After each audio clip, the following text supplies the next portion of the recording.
ને હમણાં મરી ગયો તો તમને બતાવ્યો તો આપણે એને દાટવા માટે જવાનો છે.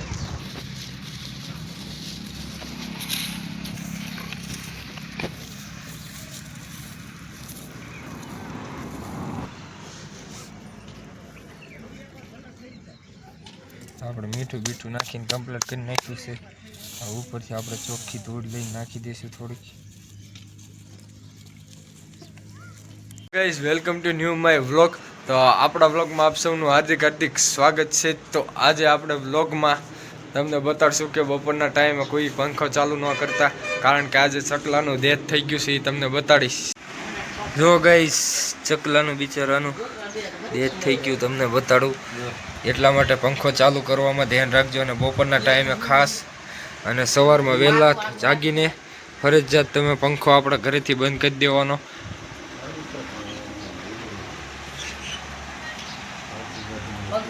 ને હમણાં મરી ગયો તો તમને બતાવ્યો તો આપણે એને દાટવા માટે જવાનો છે.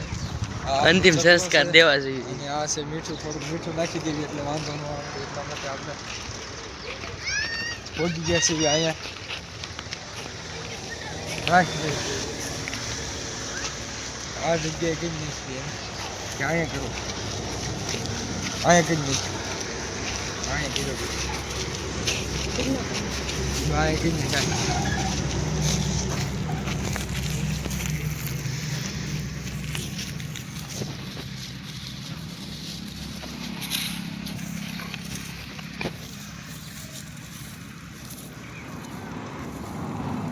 આપણે નાખી દીધું થોડું થોડું મીઠું.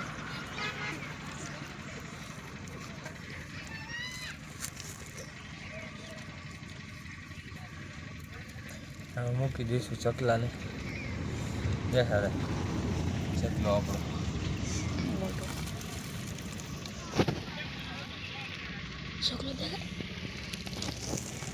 ચાલો એ તો આપણે ભરી દીધું.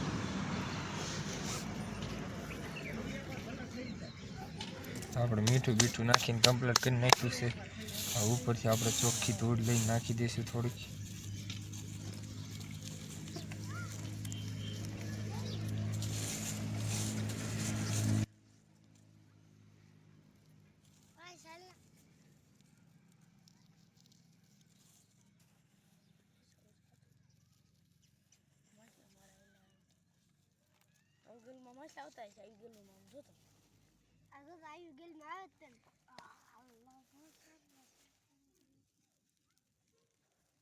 સોજીને નાગા લોડા નીકળે બધા.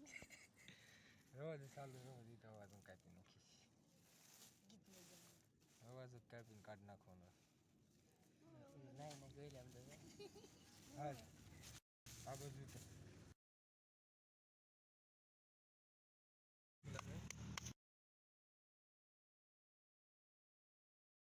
ગાઈઝ આપણે કીધું હતું કાલે ચકલી માટે ઘર બનાવવાના, તો આપણે 10 ઘર બનાવવાના છે ચકલીના, અને 10 પાણીના કુંડ બનાવવાના છે. કારણ કે આપણે નેક્સ્ટ વિડીયો મૂકશું એમાં જોઈ લીધો કે કઈ રીતના આપણે ઘર બનાવશું, કઈ રીતના પાણીના કુંડ બનાવશું, અને જાળવે 10 પાણીના કુંડ મૂકશું.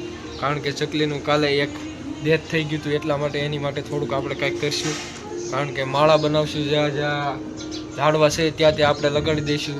10 માળા બનાવવાના છે અને 10 પાણીના કુંડ બનાવવાના છે. કારણ કે ચકલા ઉનાળા માટે પાણી ગોતવા નીકળે, એટલા માટે આપણે એની માટે કુંડ બનાવી દઈએ. તો એ કુંડમાં નાય, પાણી પીવે, અને એને ઘર બનાવી દઈએ તો એ ઘરમાં રહે અને શાંતિથી એની જિંદગી એ ગુજારે. બરાબર? એટલા માટે તમે નેક્સ્ટ વિડીયો આપણો જોજો, એમાં ઘરને ઘર બનાવશું ને પછી તમને એ કહેશું કે કઈ રીતના ઘર બન્યા, ક્યાંથી આપણે વસ્તુ બધી લાવી હતી, એ બધું આપણે નેક્સ્ટ વિડીયોમાં વાત કરશું.